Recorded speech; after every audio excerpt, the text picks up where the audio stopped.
Hello my beloved.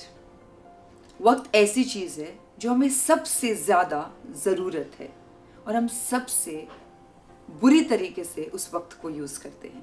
It's something which we use the worst unfortunately. आज का हमारा topic है टाइम मैनेजमेंट।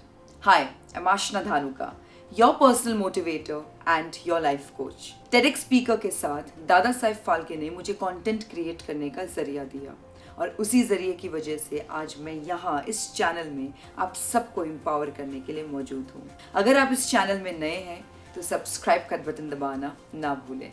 क्या कभी ऐसा लगता है कि वक्त दौड़ रहा है?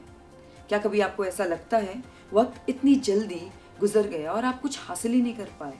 अगर आपके साथ ऐसा कुछ हुआ है तो आपके जर्नी के बारे में जो भी टाइम मैनेजमेंट से आपने सीखा है वो आप कमेंट सेक्शन में ज़रूर बताइएगा। मुझे ऐसा लगता था कि वक्त बहुत है, टाइम अपने हाथ में है, कुछ भी हासिल करना है वो अपने ऊपर है, आराम से कर सकते हैं। मगर मैं ये नहीं जानती थी टाइम मैनेजमेंट बोल के भी कोई चीज़ होता है। मैं सब कुछ एक साथ करना चाहती थी और एंड ऑफ द डे में मुझे ऐसा फील होता था मैंने कुछ भी नहीं किया। मैं रोज़ उठती थी ये सोचकर कि आज मुझे क्या क्या करना है और मुझे सब एक साथ करना है। मुझे ये नहीं पता था टाइम मैनेजमेंट कितना क्रूशियल है। आज मैं आपको बताती हूँ टाइम मैनेजमेंट कैसे किया जाए। सबसे पहले टाइम मैनेज करने के लिए आपको डू नॉट डू लिस्ट बनाना होगा। जी हाँ, आपने सही सुना, डू नॉट डू लिस्ट।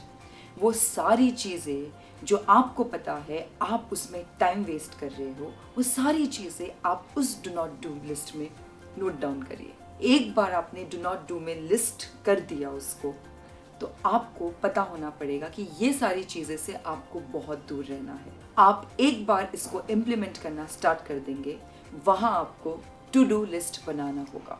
लोग क्या करते हैं, पहले टू डू लिस्ट बनाते हैं और डू नॉट डू लिस्ट बनाना भूल जाते हैं। मैं ये करती हूँ, डू नॉट डू लिस्ट पहले बनाती हूँ ताकि मुझे सारी पावर उससे मिले और फिर टू डू लिस्ट की तरफ मैं आगे बढ़ती हूँ।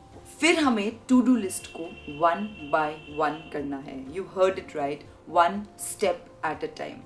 हम ऑलमोस्ट हमेशा ऐसा करते हैं कि एक साथ सारी चीज़ें करने की कोशिश करते हैं। We multitask everything. Multitasking is something which will give you only 20% of the outcome.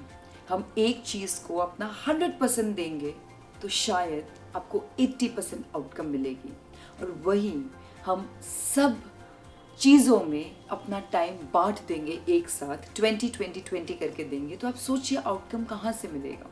एक दिन ऐसा हुआ कि मैं अपनी बेटी को कुछ स्पेलिंग सिखा रही थी और बहुत देर बाद उसको वो स्पेलिंग समझ में नहीं आ रहा था और मैं उसको डांटने लगी कि तुम्हें ये स्पेलिंग आ क्यों नहीं रहा। मैं कब से बैठी हूँ यहाँ पे, 1 घंटा हो गया, तुम्हें एक एप्पल का स्पेलिंग ठीक से नहीं आ रहा। बाद में मुझे रियलाइज़ हुआ मैं उसको 100% दे ही नहीं रही थी। मैं सिर्फ उसको स्पेलिंग बताकर अपना फ़ोन स्क्रॉल कर रही थी, फ़ोन में अपना कुछ काम कर रही थी, मैं मल्टीटास्क कर रही थी। वहाँ मुझे समझ आया कि वो मेरे बच्चे से जो मुझे आउटकम मिलना था कि वो अच्छे से कुछ स्पेलिंग लर्न करे, वो क्यों नहीं मिल पाया, क्योंकि मैं मल्टीटास्क कर रही थी। मल्टीटास्क करना बंद करिए। इम्पॉर्टेंट एंड अर्जेंट का लिस्ट बनाइए। जो इम्पॉर्टेंट है वो आप बाद में करिए, जो अर्जेंट है उसको सबसे पहले करिए। आप अर्जेंट काम को फटाफट कर देंगे तो शायद फिर इम्पॉर्टेंट में आप ज़्यादा फोकस कर पाएंगे। मेरा ब्रेन, मैं हमेशा ये समझती हूँ, मेरा ब्रेन एक मोबाइल फ़ोन की तरह है। सुबह सुबह बहुत चार्ज रहती है और जैसे जैसे दिन ढलती है वैसे वैसे ब्रेन की बैटरी भी लो होती जाती है। हम कहीं ना कहीं एनर्जी में लो होते जाते हैं। इसलिए मैं कहती हूँ जो भी चीज़ें हैं टू डू लिस्ट में है वो आप फर्स्ट हाफ में करें, ज़्यादा फोकस दें, और सेकेंड हाफ में लेस इंपॉर्टेंट चीज़ या जो चीज़ बहुत ज़्यादा आपको अर्जेंट नहीं है वो करें, तो आपकी लाइफ बिल्कुल सॉर्टेड हो जाएगी।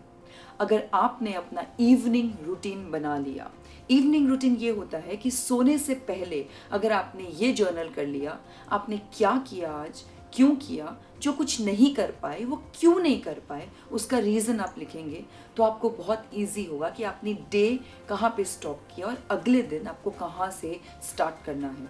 अगर हम इवनिंग रूटीन नहीं सेट करते हैं तो मॉर्निंग में इतना ज़्यादा रश हो जाता है कि हम भूल जाते हैं कि अर्जेंट क्या है, इम्पॉर्टेंट क्या है और करना क्या है, और वहाँ हम टाइम मैनेजमेंट को भूल जाते हैं और सब कुछ एक साथ करना चाहते हैं। If you want to do everything at a time, you will end up doing nothing. Time management बहुत क्रूशियल है। अगर आप ये छोटी छोटी चीज़ों को अपने लाइफ में इम्प्लीमेंट करना स्टार्ट कर देंगे तो ऑटोमेटिकली आपको एक ट्रांसफॉर्मेशन अपने टाइम के साथ दिखाई देगा। और वक्त ऐसी चीज़ है जो एक बार निकल जाती है, दोबारा लौट कर कभी नहीं आती। अगर इस कंटेंट के साथ आप रिलेट कर पाएँ तो मुझे कमेंट सेक्शन में ज़रूर बताइएगा कि आप अपना टाइम मैनेजमेंट कैसे कर रहे हैं, और ज़रूर बताइएगा कौन से टॉपिक आपके लाइफ के साथ रिलेटेबल है और आप बातें करना चाहते हो। लाइक एंड सब्सक्राइब के साथ बेल आइकन दबाना ना भूलें। With this on a happy note, trust yourself more than you doubt yourself.